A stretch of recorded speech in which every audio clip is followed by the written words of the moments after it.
Hi everyone. तो चलिए, आज हम लोग क्लास 10th का चैप्टर नंबर 9 था, जो कि हम लोग मैथमेटिक्स पढ़ रहे हैं। और चैप्टर का नाम है त्रिकोणमिति के कुछ अनुप्रयोग। तो दोस्तों, आज उस चैप्टर का आपका लेक्चर नंबर 4th है और चौथा लेक्चर में आज हम लोग शुरू करने वाले हैं। इसमें हम लोगों को पढ़ना है उन्नयन कोण और अवनमन कोण के बारे में। यहाँ पे बहुत लोगों का बहुत सारा कंफ्यूजन होता है कि कब हम लोग किसको उन्नयन कोण बोलेंगे और किसको अवनमन कोण बोलेंगे। तो दोस्तों, आज मैं ये दोनों बातों को क्लियर कर दूंगा, जिससे आपको कभी भी कोई भी क्वेश्चन में पकड़ने में कोई भी किसी तरह का गलती नहीं होगी कि कौन हमारा अवनमन कोण होगा और कौन हमारा उन्नयन कोण होगा। तो चलिए हम एक एग्जांपल लेते हैं। सबसे पहले हम लोग किसका ले लेते हैं, तो चलिए अवनमन कोण के बारे में हम लोग ले लेते हैं। किसके बारे में, तो अवनमन कोण के बारे में। तो हम लोग अवनमन कोण के बारे में बात करेंगे कि आखिर हम लोगों का अवनमन कोण कब होगा और किसको बोलेंगे। उसके बाद हम लोग बात करेंगे उन्नयन कोण के बारे में। किसके बारे में बात करेंगे, तो उन्नयन कोण के बारे में बात करेंगे। तो सबसे पहले हम लोग अवनमन कोण के बारे में बात कर लेते हैं। उसके बाद हम लोग बात करेंगे उन्नयन कोण के बारे में। समझ में आया?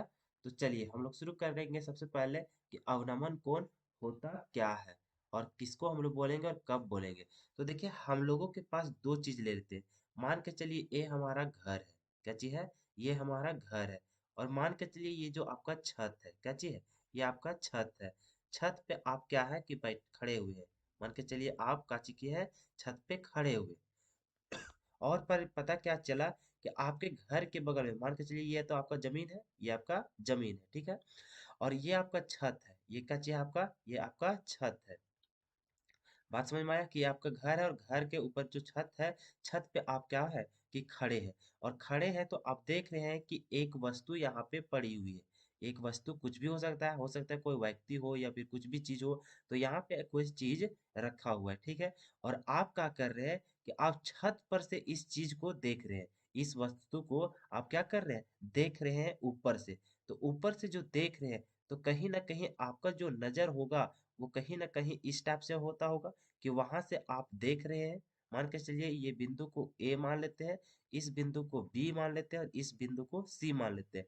मतलब कि आप है कहाँ, बिंदु ए में, और आपका वस्तु कहाँ है, बिंदु सी में।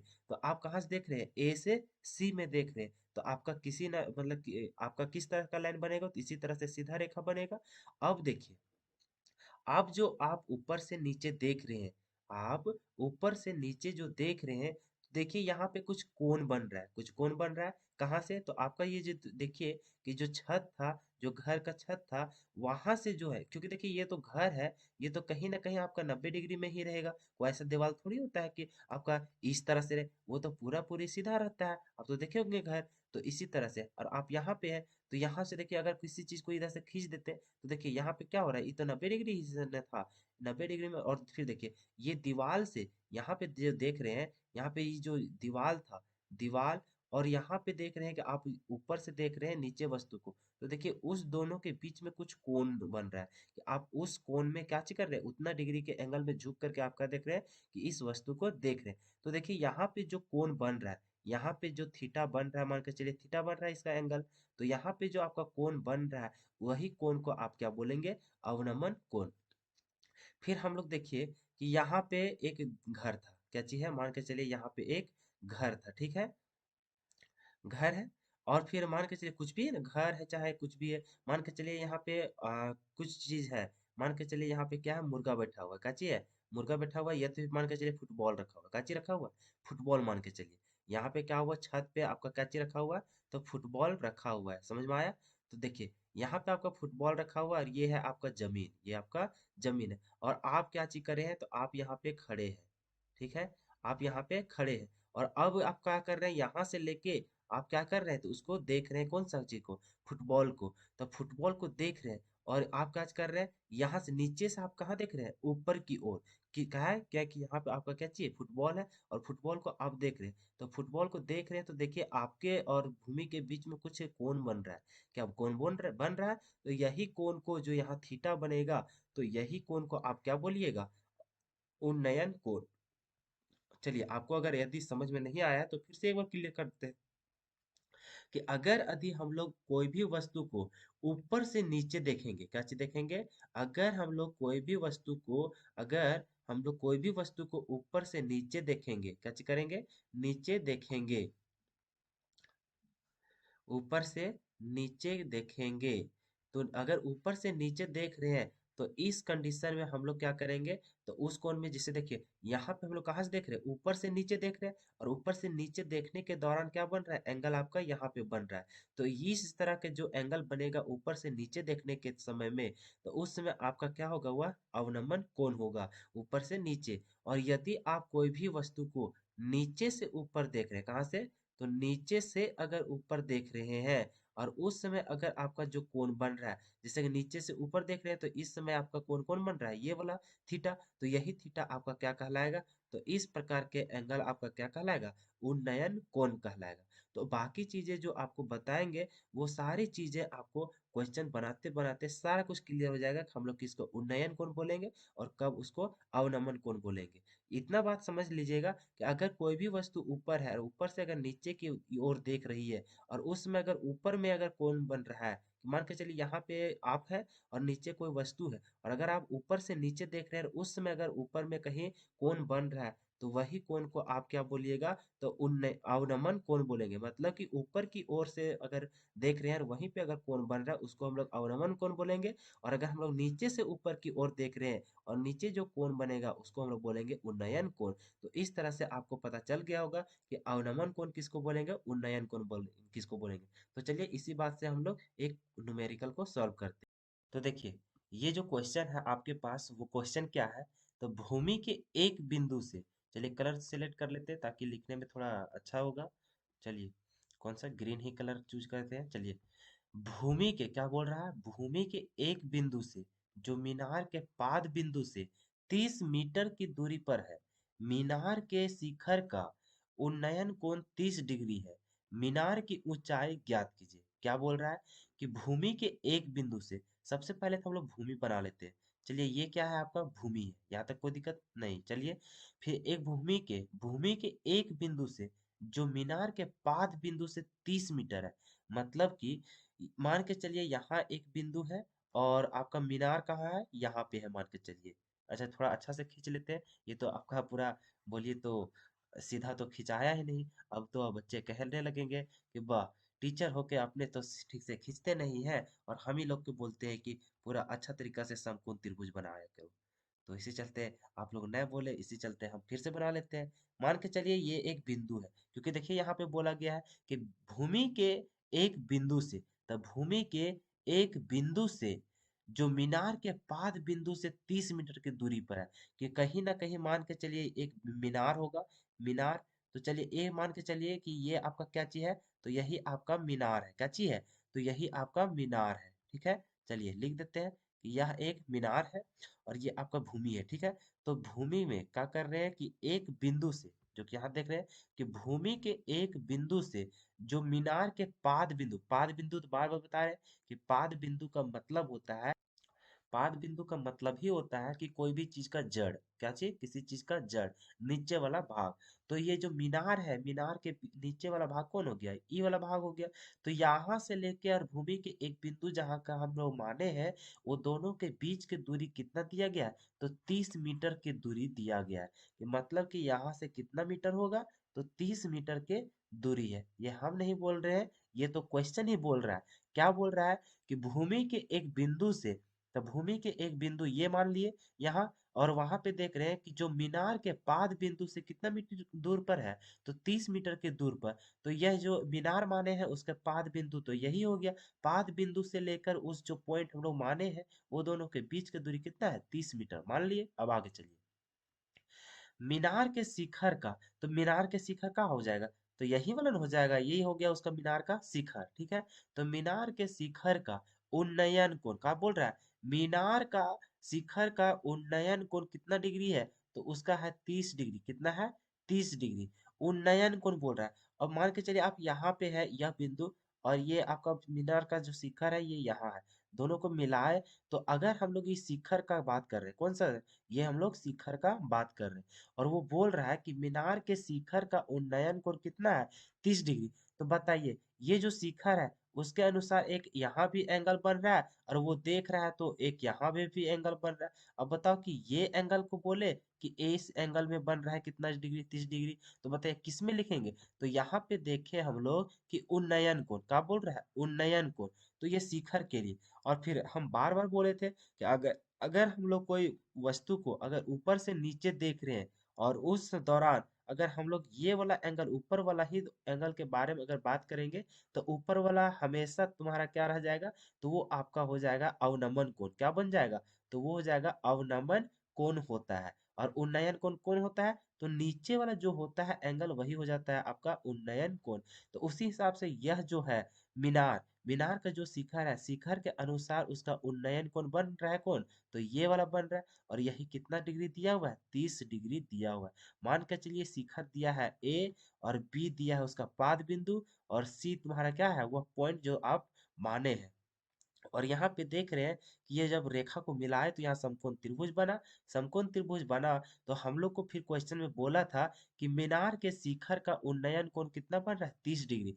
तो मीनार का शिखर तो ए हो गया, और ए से जब ये इस लाइन को मिलाते हैं तो यहाँ पे देख रहे हैं कि एक एंगल यहाँ पे बन रहा है और एक एंगल यहाँ पे भी बन रहा है। लेकिन हम लोग 30 डिग्री ये एंगल दिया है कि ए वाला दिया है, तो यहाँ पे देखें, तो यहाँ पे देखें हम लोग को एक वर्ड यूज किया गया था, उन्नयन कोण। और उन्नयन कोण का मतलब हम लोग समझ गए कि नीचे वाला कोण के बारे में बात कर रहे हैं। तो फट से हम लोग क्या किए, नीचे वाला में 30 डिग्री बिठा दिए। तो अब तो समझ में आ ही गया होगा कि उन्नयन कोण क्या है और अवनमन कोण क्या है। यदि हम लोग को अवनमन कोण का बात करता, किसका, अवनमन कोण का, तो हम लोग फट से यही वाला कोण में यहाँ दिखा देते कितना, 30 डिग्री। लेकिन हम लोग को उन्नयन कोण बोल दिया है अपने से, तो उन्नयन कोण हम लोग बोलते हैं नीचे वाला को। समझ में आया यहाँ तक। तो चलिए, यहाँ तक जब आपको बात समझ में आ ही गया है, तो अब इस तरह से आप क्या कीजिएगा, तो नीचे भी अब सॉल्व कर लेंगे। क्यों, क्योंकि देखिए, और फिर लास्ट में बोल दिया है कि मीनार की ऊंचाई ज्ञात कीजिए। अब मीनार की ऊंचाई कहने का मतलब ए बी निकालने बोल रहा है, कि मतलब कि आपको निकालने क्या बोल रहा है, तो ए बी की दूरी निकालने बोल रहा है, यही ना बोल रहा है। और आपको दिया क्या क्या गया है, तो देखिए आपको बीसी दिया गया है। क्या चीज दिया गया है, बीसी। बीसी दिया गया है कितना, 30 मीटर। देखिए ये एबीसीडी अपने अनुसार मान लीजिएगा, आप यहाँ भी ए मान सकते थे, यहाँ भी बी, यहाँ भी सी। तो जैसा आप मानिएगा वैसा ही आप यहाँ लिखिएगा। तो हम ए इसको मान लिए, बी इसको माने, सी इसको माने। तो उस हिसाब से हम लोग क्या कर रहे हैं, तो उसका नाम दे रहे हैं कि हम लोग उस अनुसार से हम लोगों को क्या चीज निकालना है। तो देखिए, मीनार की ऊंचाई निकालना था, तो मीनार की ऊंचाई तो यही ना होगा, ए बी वाला ही ना। तो हम लोग इसी को मीनार की ऊंचाई माने हैं, क्योंकि यही तो मीनार है। तो उसका ऊंचाई क्या हो गया, ए बी भुजा अगर निकाल दे कितना लंबाई के है, तो मीनार का ऊंचाई निकल जाएगा। इसी चलते वही भुजा हम लोग निकाल लिए, का चीज, ए बी बराबर वाट। और हम लोग को दिया का चीज गया है, तो देखेंगे यहाँ से कि जो जो भूमि था उसका, भूमि का मीनार का जो पाद बिंदु था वहां से, और भूमि में जो एक पॉइंट था उसके बीच का जो दूरी था वो कितना है, 30 मीटर। तो यहाँ पे दिया गया था कि कितना है, 30 मीटर। और फिर हम लोग जान रहे हैं कि कौन सी दिया गया है, क्योंकि वही तो उन्नयन कोण हो रहा था। तो कौन सी बराबर कितना दिया गया है, 30 डिग्री। तो उसी हिसाब से देखिए, एक भुजा दिया है, एक कोण दिया है, और एक और भुजा निकालना है। तो बताइए, नहीं निकाल सकेगा। सबसे पहले एंगल के अकॉर्डिंग आप क्या कीजिए, पी बी एच डिसाइड कीजिए। तो इसके सीधा वाला भुजा आपका क्या हो जाएगा, पी हो जाएगा। और सीधा जिसमें बना हुआ है वही आपका बी हो जाएगा। और ये आपका हो गया एच। देखिएगा आपको निकालना क्या है और दिया क्या गया है। तो बीसी, बीसी दिया गया, तो बीसी किधर है, यहाँ पे। मतलब आपको बी का काम करना है। और देखिए, निकालना क्या है, ए बी, ए बी निकालना है, तो ए बी कौन सा हो गया, तो आपका हो गया पी। मतलब कि आपको जो यहाँ मदद करेगा वो पी, और बी का मदद करके और हम आपको निकालना पड़ेगा। तो हम लोग फट से देखेंगे कि पी और बी किस में आता था। तो हम लोग बोलेंगे हाँ, हम लोग जानते हैं, हम लोग तो तेज बच्चा है। तो हम लोग जानते हैं कि टेन थीटा का यूज करेंगे, तो उसमें हम लोग को पी भी आता है और बी भी आता है। तो उसी हिसाब से फिर यहाँ देखेंगे कि टेन और थीटा का मान कितना दिया था, तो 30 डिग्री। तो यहाँ लिखेंगे कितना, 30 डिग्री बराबर पी। पी किसको माना है, तो पी हम लोग माने हैं किसको, देखियो, पी, पी हम लोग माने हैं भुजा ए बी को। तो यहाँ लिखेंगे ए बी, और बट्टा में बी, बी किसको माना है, तो देखो तो बी यहाँ माना है, बी कौन सा भुजा है, बी सी। तो यहाँ लिखेंगे क्या चीज, बी सी। यहाँ तो कोई दिक्कत नहीं। चलिए, फिर यहाँ tan 30 का मान आप जानते हैं कि tan 30 का मान होता है 1/√3। और बराबर, बराबर के बाद फिर लिखेंगे क्या लिखेंगे बराबर के बाद? तो ए बी का वैल्यू, तो क्या ए बी दिया हुआ है क्या? नहीं, वही तो निकालना है। तो वही निकालना है, तो फिर यहाँ लिखेंगे क्या चीज? A B. और बट्टा में फिर देख रहे हैं यहाँ बीसी है, तो बीसी का मान दिया था क्या? हाँ, बीसी का मान तो दिया हुआ है, कितना? 30 मीटर। तो यहाँ लिख देंगे कितना? 30। अब क्या करेंगे? क्रॉस मल्टीप्लाई करेंगे। क्या है? कहा कि हम लोग को यहाँ ए बी निकालना है, तो √3 और ए बी गुना होके कितना हो जाएगा? √3, और यहाँ हो जाएगा ए बी बराबर, यहाँ देख रहे हैं 30 और गुना में एक, तो कितना हो जाएगा? 30 ही हो जाएगा। अब जब इसको सॉल्व कीजिएगा, तो यहाँ पे जब ए बी निकालेंगे, तो ए बी निकालेंगे तो उधर से पहले ही था 30, और बट्टा में अब ये गुना में था, तो उधर क्या हो जाएगा? बट्टा में।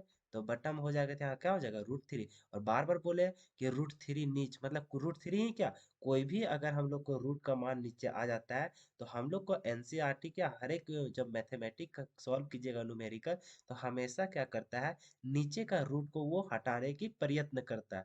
तो उसको हटाएंगे कैसे? तो उसके लिए हम लोग को हरों का परिमेयकरण करेंगे। तो यहाँ लिख देंगे क्या चीज? कि हरों का परिमेयकरण करने पर, तो ताकि हम लोग कर लेंगे, हरों का परिमेयकरण करने पर, परिमेयकरण करने पर। देखो बच्चों, अगर मेरा आवाज़ थोड़ा कम जाता होगा तो थोड़ा माफ़ कर दीजिएगा, क्योंकि मेरा थोड़ा सा तबीयत थोड़ा अच्छा नहीं है, तो जिसके चलते मेरा साउंड क्वालिटी थोड़ा लो हो गया है। तो इसी चलते बहुत जल्द आ जाएगा, तो पहले जैसा हम बोलने स्टार्ट कर देंगे। इसी चलते अभी थोड़ा सा साउंड क्वालिटी थोड़ा लो होगा, तो आप मैनेज करते चले जाइएगा, ठीक है? चलिए, अब यहाँ पे हम लोग क्या करते हैं? गुना करते हैं। तो ए बी बराबर क्या हो जाएगा? तो उधर 30 था, और बटा में कितना था? √3। हरों का परिमेयकरण मतलब नीचे वाला दो बार गुना हो जाएगा, तो यहाँ हो जाएगा √3, और यहाँ पे हो जाएगा √3। जब गुना करेंगे तो फिर हो जाएगा ए बी बराबर 30, और √3 गुना होके हो जाएगा 30, और यहाँ हो जाएगा √3, और बटा में √3 और √3 मिलके हो जाएगा 3। आप तो जानते हैं कि √3 और √3 मिलके गुना होके √3 का होल स्क्वायर, और स्क्वायर और रूट कट के फिर 3 ही हो जाएगा। ऐसे करके भी समझ सकते हैं। तो फिर देखिए, ए बी बराबर, फिर देख रहे हैं 3 एका 3 और 3 दाएं 30, तो कितना हो जाएगा? 10 और √3 मीटर। तो ये जो ए बी आया, यही आपका क्या चीज हो गया? तो यही आपका मीनार का ऊंचाई हो गया। तो इस तरह से बताइए कि कितना आराम था। आपको निकालना क्या था? मीनार की ऊंचाई, जो कि आपका मीनार की ऊंचाई निकल गया। कितना आंसर आता है? 10√3 मीटर। तो देखिए कितना आसान सवाल है, इतना ही समय आपको कितना मिलेगा? 6 नंबर मिलेगा। बताइए, किसी तरह से कोई भी क्वेश्चन टफ लगा क्या? नहीं लगा होगा। सिर्फ आपको क्वेश्चन को समझना है कि क्वेश्चन क्या बोला था। तो भूमि के एक बिंदु से, तो सबसे पहले हम लोग भूमि बनाए और एक बिंदु को डिसाइड किए, ठीक है?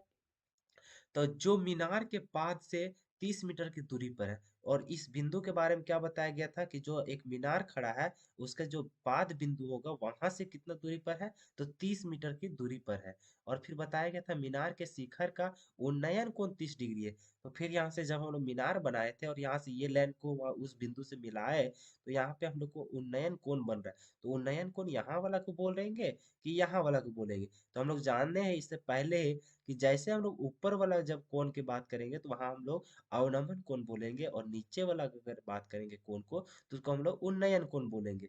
तो फट से हम लोग समझ गए, अच्छा उन्नयन कोण तो ये वाला होगा। तो यहाँ पे 30 डिग्री दिखाए, और एंगल के अनुसार से पी बी एच डिसाइड किए। फिर देखे कौन भुजा दिया है और कौन भुजा नहीं दिया है, तो दोनों को रिलेशन निकाल के कर दिए। तो उस टाइप से हम लोग को आंसर आ गया। अब देखिए, बहुत सारे स्टूडेंट का प्रॉब्लम ये होता है कि सर आप तो माना कि दिया गया है, वो सारा चीज तो लिख ही नहीं रहे। तो देखो बच्चों, मेरा मकसद ये नहीं है कि मैं पूरा पूरी छाप दूं आपका, जिस हिसाब से एग्जाम में लिखना होता है वैसा।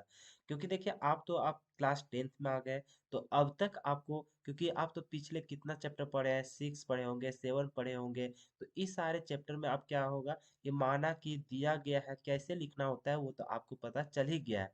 लेकिन फिर भी देखिए, मैं भी लिख देता हूँ। मैं पिछले 3 जो क्वेश्चन बताया, उसमें तो मैं कुछ नहीं लिखा, सिर्फ और सिर्फ मेरा मकसद था कि किस तरह से यह क्वेश्चन बनेगा और आपको समझना कैसे था, क्वेश्चन को पकड़ा कैसे जाता है, जिससे आप वह वैल्यू को निकाल सके।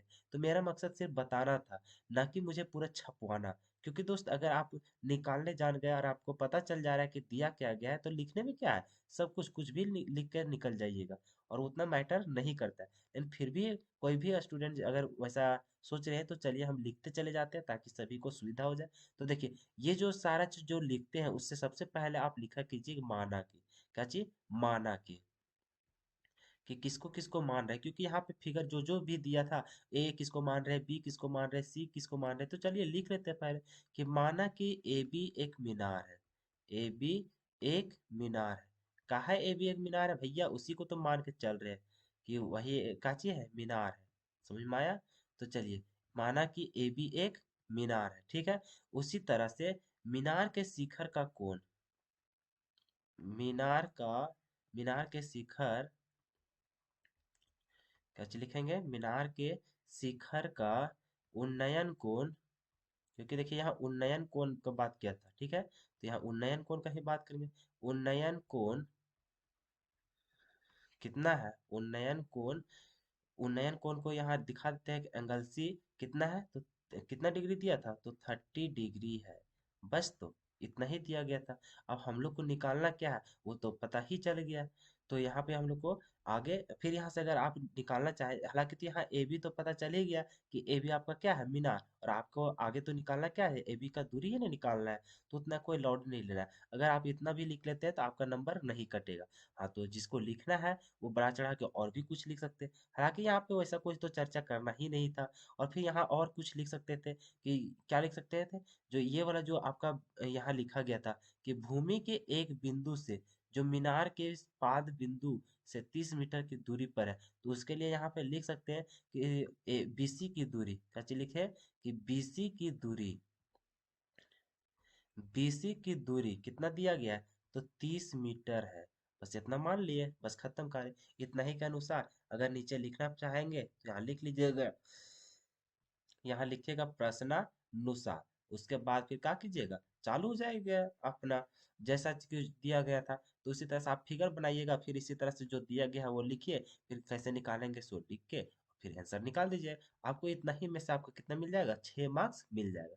तो देखिए हम छापेंगे नहीं दोस्त, हम सिर्फ बताते चले जाएंगे कि किस तरह से इसको बनाया जाता है, ठीक है। तो इस तरह से आपका क्वेश्चन यह समाप्त होता है।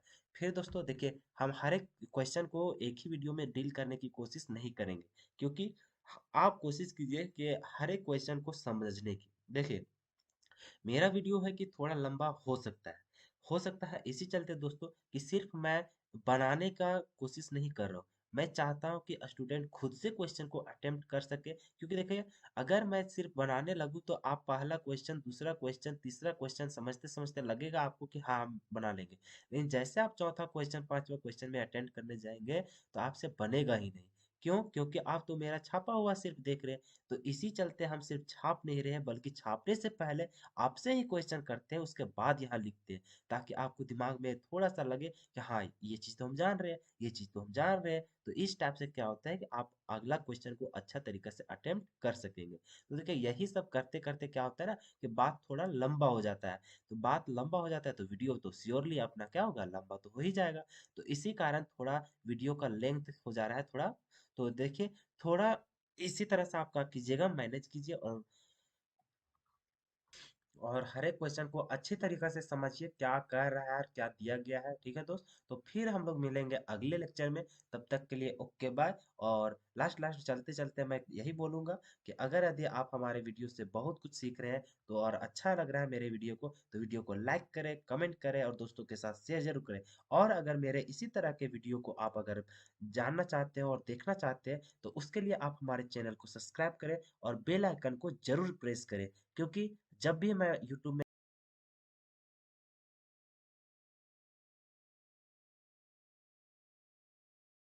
तो धन्यवाद दोस्तों, इतना तो आप कर ही सकते हैं। बाय बाय, फिर मिलते हैं हम लोग अगले लेक्चर में।